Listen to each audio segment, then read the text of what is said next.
नमस्कार दोस्तों, हाल में ही भारत सरकार द्वारा बिहार के पूर्व मुख्यमंत्री कर्पूरी ठाकुर को भारत रत्न देने की घोषणा की गई है। साथ ही साथ लाल कृष्ण आडवाणी को भी भारत रत्न देने का ऐलान किया गया है। कर्पूरी ठाकुर की गिनती बिहार के ही नहीं बल्कि भारत के ईमानदार नेताओं में से किया जाता है। आइए इस वीडियो में हम उनकी ईमानदारी से जुड़ी कुछ कहानी को रखते हैं। कर्पूरी ठाकुर बिहार में एक बार उप मुख्यमंत्री और 2 बार मुख्यमंत्री और 10 तक विधायक और विरोधी दल के नेता रहे हैं। 1952 में पहली बार विधानसभा में चुनाव जीतने के बाद वह बिहार विधानसभा का चुनाव कभी नहीं हारे। राजनीतिक में इतना लंबा सफ़र बिताने के बाद जब वह मरे तो अपने परिवार के लिए विरासत में देने के लिए एक मकान तक उनके नाम का नहीं था, और ना तो पटना में ही था, ना ही उनके अपने पैतृक गांव में था। उनके पास 1 इंच की ज़मीन भी नहीं थी। जब करोड़ों रुपए के घोटाले में आए दिन नेताओं के नाम उछल रहे हो तो कर्पूरी जैसे नेता भी हुए हैं जिनकी ईमानदारी पर आपको विश्वास नहीं होगा। उनकी ईमानदारी के कई किस्सा आज बिहार में आपको सुनने को मिलते होंगे। उनसे जुड़े कुछ लोग बताते हैं कि कर्पूरी ठाकुर राज्य के जब मुख्यमंत्री थे तो उनके रिश्ते में उनके बहनोई उनके पास नौकरी के लिए आए और कहीं सिफारिश से नौकरी लगवाने के लिए कहा। उनकी बात सुनकर कर्पूरी ठाकुर गंभीर हो गए। उनके बाद अपनी जेब से 50 रुपये निकाल कर दिए और कहा, जाइए उस तरह आदि खरीद लीजिए और अपना पुश्तैनी धंधा आरंभ कीजिए।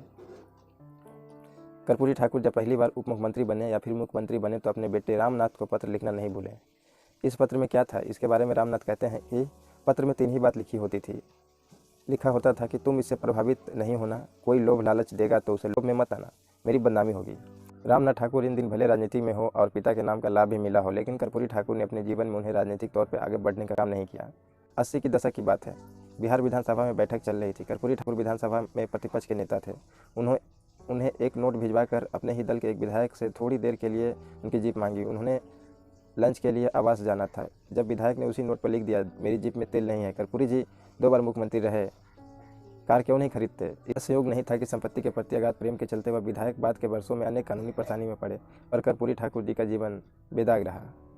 एक बार उप मुख्यमंत्री और 2 बार मुख्यमंत्री रहने के बावजूद कर्पूरी ठाकुर रिक्शे से ही चलते थे, क्योंकि उनका जायज़ आय कार खरीदने और उसका खर्च वहन करने की अनुमति नहीं देती थी।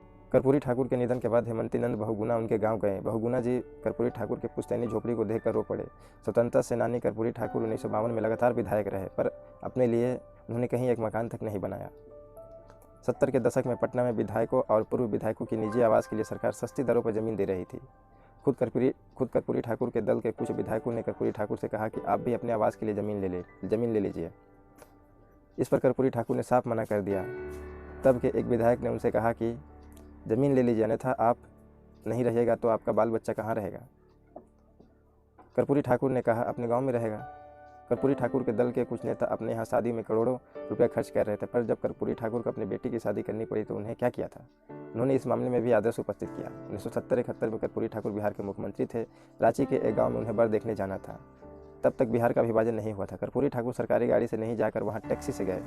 शादी समस्तीपुर जिला स्थित उनके पुश्तैनी गाँव तौंजिया में हुई। कर्पूरी ठाकुर चाहते थे कि शादी देवघर मंदिर में हो, और उनकी पत्नी की जिद पर गांव में शादी हुई। कर्पूरी ठाकुर ने अपने मंत्रिमंडल के किसी सदस्य को भी शादी में आमंत्रित नहीं किया था। आज के कुछ तथाकथित समाजवादी नेता तो शादी को भी सम्मेलन बना देते हैं। भ्रष्ट अफसरों और व्यापारीगण सत्ताधारी नेताओं के यहाँ शादी के अवसरों पर करोड़ों रुपये खर्च जुटाते हैं। कर्पूरी ठाकुर के ज़माने में भी थोड़ा बहुत ये सब होता था, पर कर्पूरी ठाकुर इस सबसे बहुत दूर थे। हालांकि उनकी साधनहीनता भी उन्हें 2 बार मुख्यमंत्री बनने से रोक नहीं सकी। 1977 में जेपी आवास पर जयप्रकाश नारायण का जन्मदिन मनाया जा रहा था। पटना के कदम कुआं स्थित चरखा समिति भवन में जहां जेपी रहते थे, देश भर के जनता पार्टी के बड़े नेता जुटे। उन नेताओं में चंद्रशेखर नानाजी देशमुख शामिल थे। मुख्यमंत्री पद पर रहने के बावजूद फटा कुर्ता, टूटी चप्पल और बिखरे बाल कर्पूरी ठाकुर की पहचान थी। उनकी दशा देखकर एक नेता ने टिप्पणी की, किसी मुख्यमंत्री के ठीक ढंग से गुजारे के लिए कितना वेतन मिलना चाहिए। सब निहट समझ गए, हंसे। फिर चंद्रशेखर अपनी सीट से उठे। उन्होंने अपने लंबे कुर्तों को अपने दोनों हाथ में पकड़कर सामने की ओर फैलाया और बारी बारी से वहां बैठे नेताओं के पास जाकर कहने लगे कि आप कर्पूरी जी के कुर्ता फंड में दान कीजिए। तुरंत 100 रुपये एकत्रित हो गए।